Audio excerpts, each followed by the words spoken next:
Donc maintenant, on passe à une deuxième partie de cette playlist de vidéos à propos des compétences numériques. Donc ce cours-là, qui est assez facile, mais dont on a besoin de plusieurs astuces pour le décortiquer. Donc maintenant, on va parler du débit source.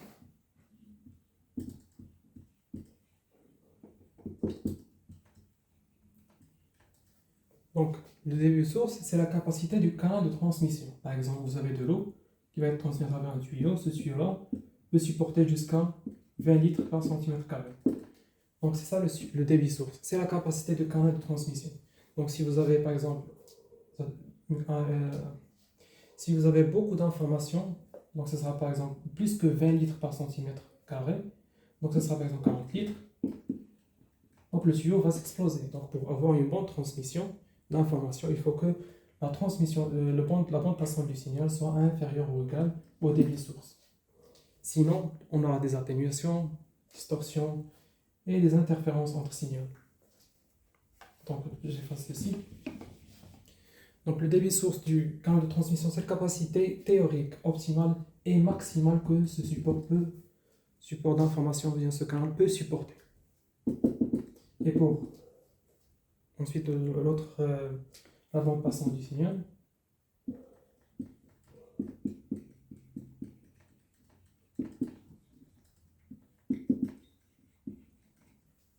C'est la capacité réelle qui va être transmise ou bien qui va passer à travers le canal de transmission. Donc vous avez ici le débit source doit être plus grand ou égal à la bande passante du signal. C'est-à-dire pour avoir un bon signal transmis ou bien une bonne transmission, il faut que la bande passante du signal soit aussi inférieure ou égale au débit source. Par exemple, je reviens à l'analogie de l'eau.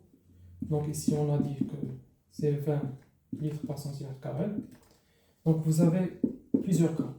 Pour la bande passante du signal, vous avez 10 litres par centimètre carré, 20 litres par centimètre carré et 30 litres par centimètre carré.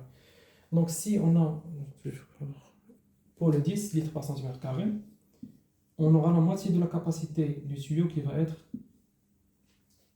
assurée et qui va transmettre l'information. Donc on a ici un vide, l'eau traverse sans aucun souci.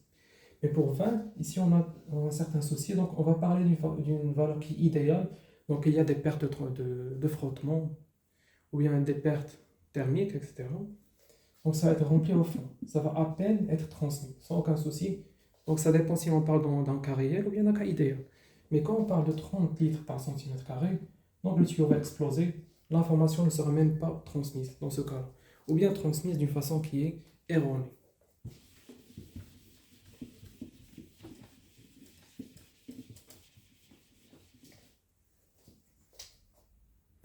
Ensuite, on va parler de la formule qui exprime cette capacité de canal et cette bande de transmission, ou bien la bande passante du canal, à travers le troisième théorème de Shannon. Donc ce troisième théorème de Shannon énonce qu'on a C égale à B logarithme binaire ou bien 1 de base 2, 1 plus SNR, qui est le rapport du signal, puissance du signal sur la puissance du bruit. Donc si on va faire ici, pour chaque élément là, donc on a ici, comme je viens de le dire, le C c'est la capacité du canal. Le B, bande passante du canal.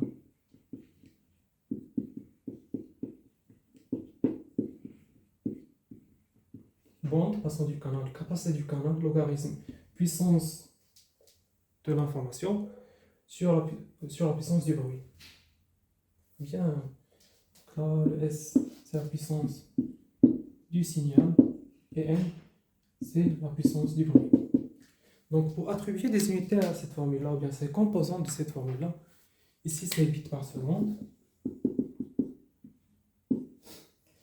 Ici, pour le B, c'est normalement le Hertz. Le S et le M, ce sont les puissances, donc on parle de watts.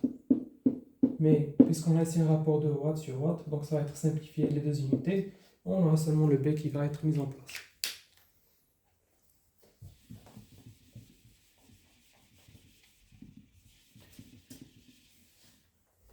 Et donc, pour avoir une quantité d'information optimale, on va augmenter le C. Et pour augmenter le C, le B doit augmenter, ce qui veut dire que le B va augmenter, le rapport S sur N va aussi augmenter. Donc le S va augmenter, le N va diminuer.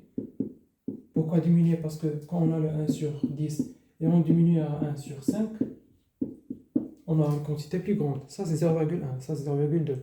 Et donc c'est une quantité plus grande. Donc ce rapport, le N qui va être petit, le S va être grand, toute la quantité ici va être grande. Et puisque le logarithme en base binaire, ou bien en base de, est une fonction qui est croissante, donc on aura ici une quantité très grande par rapport à une quantité B qu'on a augmentée, et donc le C sera optimal.